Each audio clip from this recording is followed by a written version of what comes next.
बिस्मिल्लाहिर्रहमानिर्रहीम। अस्सलाम वालेकुम। Welcome back to our channel sir Yasir Qazi. और आज हम एक नई सीरीज़ आपके सामने लेकर हाजिर हुए हैं नमाज के मसाइल की, जिसमें हम नमाज के तमाम ज़रूरी मसाइल को समझने की कोशिश करेंगे।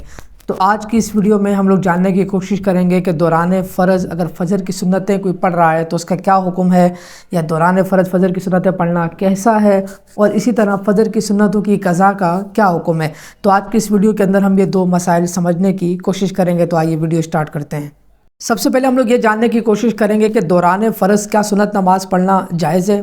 तो शरीयत का हुक्म यह है कि अगर फ़र्ज़ नमाज हो रही हो तो उस दौरान किसी भी किस्म की कोई भी नमाज़ पढ़ना जायज़ नहीं है, चाहे वो सुन्नत हो चाहे वो नफिल हो, क्योंकि आप सल्लल्लाहु अलैहि वसल्लम का इरशाद है, इदा उक़ीमतिस्सलातु फ़ला सलाता इल्लल मक्तूबा, यानी अगर फ़र्ज़ नमाज जब हो रही हो तो उस वक़्त वही नमाज़ पढ़ी जाएगी, इसके अलावा कोई और नमाज नहीं पढ़ी जाएगी। अब हुक्म और मसला ये है कि अगर कोई शख्स पहले से ही नमाज़ पढ़ रहा है, यानी सुन्नतें पढ़ रहा है, और इस दौरान जो है वो इक़ामत हो जाती है फ़र्ज़ नमाज की, तो अब क्या हुक्म होगा। तो शरीयत का हुक्म यह है कि अगर वो 2 रकतें मुकम्मल करने वाला है, यानी जो सुन्नतें वो पढ़ रहा है, तो वो अपनी 2 रकतें मुकम्मल करके सलाम फेर कर नमाज में शामिल हो जाए। लेकिन अगर वो 4 रकतें पढ़ रहा है, जैसे ज़ोहर की जो है वो 4 सुन्नतें हैं, तो अगर वो 4 सुन्नतें पढ़ रहा है और इस दौरान जो है वो अभी उसने 2 रकतें ही पढ़ी थी कि नमाज़ खड़ी हो गई, तो हुक्म यह है कि वो 2 मुकम्मल करके सलाम फेर दें। लेकिन अगर वो तीसरी के लिए खड़ा हो चुका है और तीसरी रकात पढ़ रहा है, तो अब हुक्म यह है कि वो जल्दी से अपनी 4 रकतें मुकम्मल करके नमाज में शामिल हो जाए।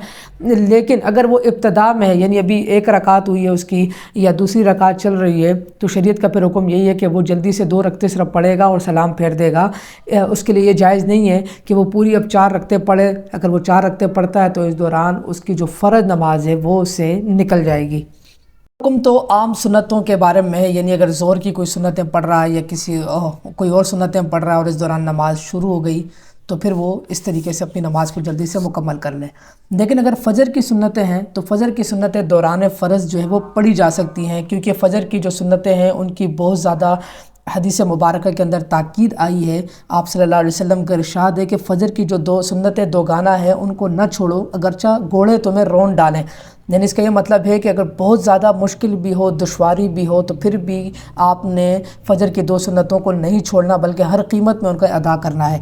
इसी तरह एक और रिवायत में आता है कि फ़जर की 2 रकात दुनिया और जो कुछ दुनिया में है उन सब से बेहतर है।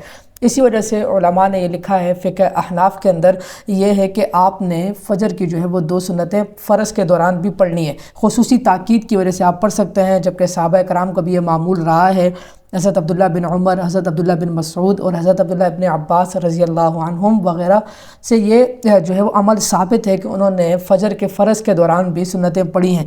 इसी वजह से इमाम अबू हनीफ़ा और इमाम मालिक के यहाँ दौरान फ़र्ज़ जो है फ़जर की सुन्नतें आप पढ़ सकते हैं, जबकि अहनाफ़ के यहाँ यहाँ तक भी है कि अगर कायदा अखीरा, यानी इमाम के सलाम फेरने से पहले पहले तक अगर आपको उम्मीद है कि आप जमात में शामिल हो जाएंगे फ़र्ज़ की, तो फिर आप पहले सुन्नतें पढ़ें, उसके बाद जो है वो फ़र्ज़ नमाज के अंदर शामिल हों।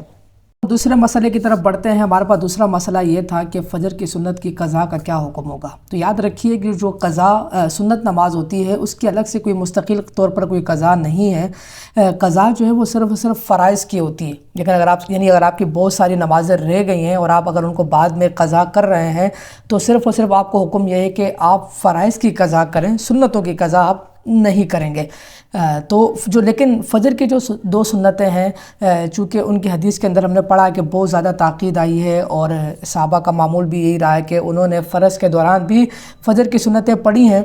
तो इस ज़मन में अगर ये हुक्म है कि अगर आपकी फ़जर की सुन्नतें रह जाएँ, स्पेशली फ़जर की सुन्नतें अगर आप रह जाएँ, तो आप उनकी क़ज़ा उस दिन कर सकते हैं। यानी अगर आपकी आज की फ़जर की सुन्नत रह गई, किसी भी वजह से आप ताख़ीर से पहुँचे और आपको डर था कि इमाम के सलाम फेरने से पहले पहले मैं नहीं पढ़ सकता हूँ, और आप जमात में शामिल हो गए, तो ये आपकी 2 सुन्नतें रह गईं, या फिर आपकी फ़जर भी रह गई, फ़र्ज़ भी रह गए और सुन्नतें दोनों रह गईं। तो अगर अब आपको अदा करना है ये दोनों चीज़ों को या सिर्फ सुन्नतों को, तो उसका हुक्म यह है कि आप नमाज के फ़ौरन बाद उनको अदा नहीं करेंगे, क्योंकि शरीयत के अंदर फ़जर की नमाज और असर की नमाज के बाद किसी भी किस्म के सुन्नत और नवाफिल पढ़ना जो है वो मकरूह है। लिहाजा आप इंतज़ार करेंगे इशराक़ का। जब इशराक़ का वक्त दाखिल हो जाएगा, तो इशराक़ के वक्त दाखिल होने के बाद से लेकर ज़वाल तक, यानी जब सूरज जो है वो बिल्कुल दरमियान में पहुंच जाता है, ज़वाल का जो वक्त होता है, उस वक्त तक आप जो है आपके पास वक्त है, आप फ़जर की सुन्नतों को क़ज़ा کر سکتے ہیں، یا اگر فجر کی آپ کی نماز رہ گئی ہے تو دونوں کو آپ قضا کر سکتے ہیں۔ لیکن اگر زوال کا وقت گزر گیا تو زوال کے وقت گزرنے کے بعد پھر آپ فجر کی سنتوں کی قضا نہیں کریں گے، کیونکہ زوال کے وقت تک کا جو دورانیہ ہوتا ہے وہ پچھلے والے دن کے ساتھ ہی اس کا ایک جو کنیکشن ہوتا ہے، شرعاً اس کا کنیکشن پچھلے دن کے ساتھ ہوتا ہے۔ لیکن زوال کے گزرنے کے بعد اب گویا کہ وہ آپ کا ایک دن ختم ہو گیا ہے۔ اب اگر آپ قضا کرنا چاہیں گے تو آپ صرف اور صرف فرائض کی قضا کریں گے، سنتوں کی آپ قضا نہیں کریں گے۔